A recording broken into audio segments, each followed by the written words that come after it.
Lockdown की एक बड़ी त्रासदी मजदूरों के पलायन की शक्ल में देखी जा रही है।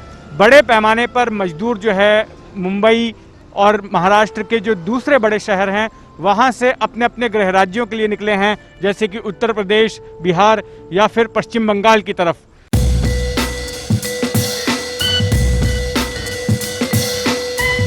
ये वो लोग हैं जो कि मुंबई में रोजी रोटी कमाने के लिए आए थे, इस उम्मीद में आए थे कि यहाँ जो कमाएंगे उससे अपने परिवार का भरण पोषण करेंगे।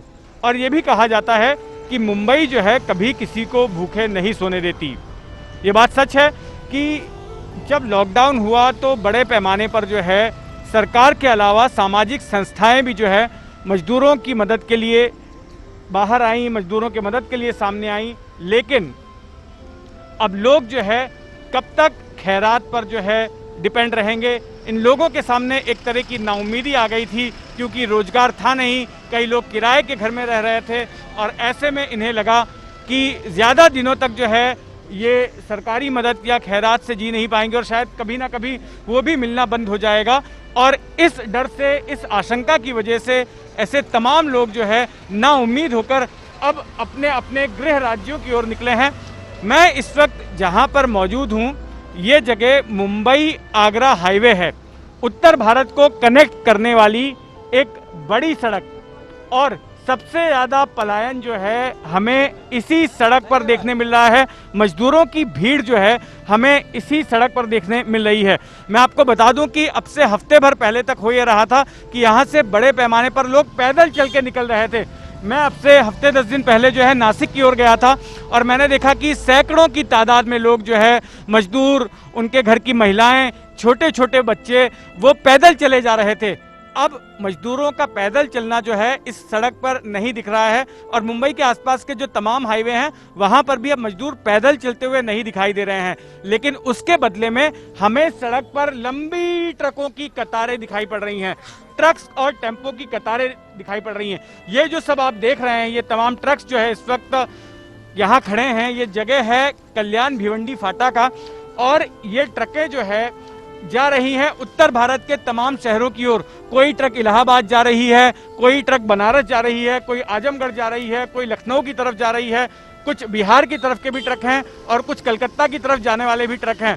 और ये तमाम जो यहाँ पर लोग आपको दिखाई पड़ रहे हैं, इनमें ज़्यादातर लोग जो है प्रवासी मजदूर हैं और ये यहाँ पर इंतजार कर रहे हैं कि इनके गांव की तरफ, इनके शहर की तरफ जाने वाली कोई ट्रक इन्हें मिल जाए जिसमें सवार होकर ये लोग आगे के लिए निकलें। हालांकि इनका ये सफर भी जो है, भले ये पैदल नहीं चल रहे हैं, लेकिन इस ट्रक में भी जिस तरह से सवार होकर ये लोग जा रहे हैं वो हालत भी काफी दयनीय है। क्योंकि आप देखेंगे कि एक एक ट्रक में जो है, एक एक टेम्पो में 100 से ज्यादा लोग सवार हो जाते हैं। अंदर घुटन सी होती होगी और काफी वक्त लगता है। जिस तरह से सड़क भी बीच बीच में ठीक नहीं है, उबड़ खाबड़ सड़क है और ऐसे में उन रास्तों से इनको गुजरना होगा। करीब 3 से 4 दिन लग जाएगा, कई घंटे इन्हें इस ट्रक में इसी तरह से जानवरों की तरह गुजारने होंगे, तब जाकर ये अपने अपने गृह राज्य में पहुंचेंगे। ये बताइए कि आप कहाँ से आ रहे हैं यहाँ तक? भांडुप से। भांडुप से आप चल के आए हैं अपनी फैमिली को लेकर, तो आप क्यों छोड़कर जा रहे हैं मुंबई? अब छोड़कर क्यों जा रहे हैं? अभी हो गया 2 महीने लॉकडाउन है, फिर अब इधर कुछ वो अपना वो नहीं है, कंपनी बंद है। टेम्पो में तो बहुत सारे लोग होंगे जो हम देख रहे हैं कि कैपेसिटी से ज़्यादा लोग जो है। आप छोटे, ये बच्चे आपके हैं, बच्चे और आप फैमिली के साथ में निकले हुए हैं।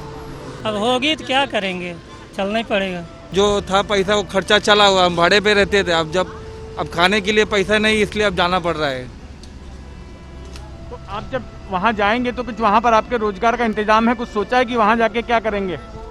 अब वही वहाँ पे भी जाके प्रधान की सुविधा से कोई नरेगा वरेगा का काम हम करेंगे। अच्छा, ये बताइए कि अब यहाँ से आप जाएंगे कैसे? अब यहाँ से जाएंगे वही सोच रहे, कोई ट्रक का साधन खोज रहे हैं ट्रक से जाने के लिए। कितना पैसा मांग रहे ट्रक वाले? अभी वही कोई 2,500, कोई 3,000 मांग रहे हैं। अब देखते हैं कितना वो लोग मांगने से कम कर देंगे तो उतना जाएंगे। कितने लोग जा रहे हैं आपके परिवार से? हमारे परिवार से 6 जन हैं। हम लोग यहाँ 8 बजे से आके बैठे, अभी कोई गाड़ी नहीं मिली और आने के लिए पैसा भी नहीं था। देखिए, कान का बेच के, पाँव का बेच के, तभी हम लोग भाड़ा करके यहाँ तक आए हैं। आपको अपने गहने बेचने पड़े जो है यहाँ तक आने के लिए? तो जब पैसा नहीं रहेगा कुछ तो करना पड़ेगा ना। अभी हमको घर जाना है अपने मम्मी पापा के पास, यहाँ रहेंगे तो कैसे खाएंगे? ये बताइए, लेकिन यहाँ पर जब लॉकडाउन था तो इस दौरान क्या सरकार जैसे दावा कर रही है कि खाने पीने का सामान पहुँचाया जा रहा था, आपको मिल रहा था? नहीं, हमारे यहाँ हम लोग अंदर रहते हैं, हमारे यहाँ नहीं कुछ, बस 5 किलो चावल मिलता है। 5 किलो चावल में महीने भर का राशन चलेगा? अभी हमारी इतनी बड़ी फैमिली है, कमाने वाला 2.5 महीने से आदमी लोग घर पे बैठे हैं, हम लोग क्या खाएंगे? ये बताइए कि अगर कुछ दिनों के बाद में स्थिति सामान्य हो जाती है तो आप लोग वापस आना चाहेंगे? अभी हम लोग इतने जल्दी आएंगे नहीं। कितने तारीख से 1 दिन के लिए कर्फ्यू लगा था, तब से बंद बंद बंद, इतने दिन डेट पे डेट जा ही रहा है। आदमी लोग हमारे बैठे, कौन हम लोग का खर्चा देखेगा?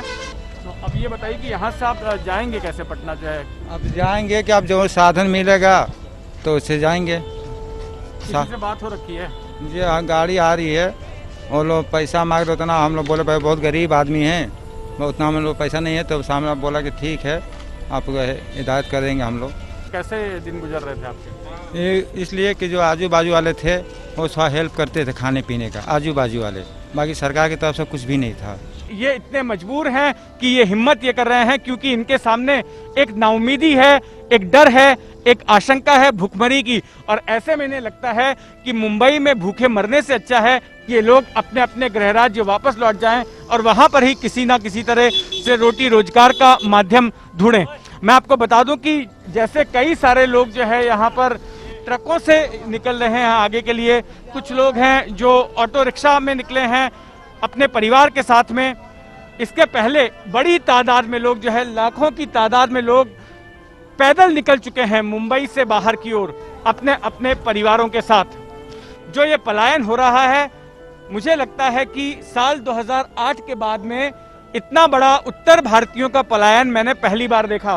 साल 2008 में जब राज ठाकरे ने मराठी के मुद्दे को लेकर यहाँ पर जो हिंसा हुई थी राज ठाकरे की बयानबाजी के बाद में, उसके बाद एक बड़े पैमाने पर पलायन देखा गया था। मुंबई, नासिक और पुणे जैसे शहरों से जो उत्तर भारतीय थे वो यहाँ से निकलकर अपने अपने जिलों में जा रहे थे, अपने अपने शहरों में जा रहे थे। लेकिन वो पलायन भी इतना बड़ा नहीं था जितना बड़ा उत्तर भारतीयों का पलायन या फिर पश्चिम बंगाल में रहने वाले लोगों का पलायन हम इस वक्त यहाँ पर देख रहे हैं। इस पलायन को लेकर 2 तरह के नजरिए हैं। एक नजरिया यह है कि अगर इतने सारे मजदूर जो है इतनी बड़ी तादाद में चले जाएंगे, मुंबई को छोड़कर चले जाएंगे, तो फिर उद्योग धंधों को वापस से कैसे शुरू किया जा सकेगा, अर्थव्यवस्था को फिर से एक बार पटरी पर कैसे लाया जा सकेगा। तो ये एक नजरिया है। आशंका जताई जा रही है कि लेबर की कमी हो जाएगी, मजदूरों की कमी हो जाएगी और उसकी वजह से कारोबार शुरू नहीं हो सकेंगे। दूसरा नजरिया ये कहता है कि ये जो तमाम मजदूर हैं, ये ज़्यादातर मजदूर मुंबई की झुग्गी बस्तियों में रहने वाले लोग हैं। कोई धारावी में रहता है, कोई वर्ली में रहता है, कोई मलाड की झुग्गी में रहता है, कोई वडाला इलाके की झुग्गी में रहता है। और ऐसी झुग्गी बस्तियां जो है इस वक्त हॉटस्पॉट बन चुकी हैं कोरोना वायरस की। यहाँ से बड़े पैमाने पर मामले आ रहे हैं। खास करके अगर मैं धारावी की बात करूं तो धारावी में 1000 से ज़्यादा मामले आ चुके हैं और करीब 50 लोगों की मौत हो गई है। मुंबई का सबसे बड़ा हॉटस्पॉट बन गया है धारावी। तो धारावी जैसी बस्तियों में ये प्रवासी मजदूर रहते हैं। अब माना यह जा रहा है, जो दूसरा नजरिया है जिसकी मैं बात कर रहा हूं, कि अगर इस तरह से प्रवासी मजदूरों से ये बस्तियां खाली होंगी तो संक्रमण को रोकने में मदद मिलेगी। क्योंकि अगर ये इन बस्तियों में भीड़ रहती है तो कॉमन शौचालय का इस्तेमाल होगा, कॉमन वाटर टैप्स का इस्तेमाल होगा और पतली सकरी गलियां हैं जिसकी वजह से सोशल डिस्टेंसिंग नॉर्म्स का पालन नहीं हो पा रहा था। तो ऐसी स्थिति में अगर वहां पर भीड़ कम होगी तो मुंबई, जो कि कोरोना कैपिटल बन गई है, उसको रिकवर करने में एक बड़ी हद तक मदद मिलेगी। एबीपी न्यूज़ आपको रखे आगे।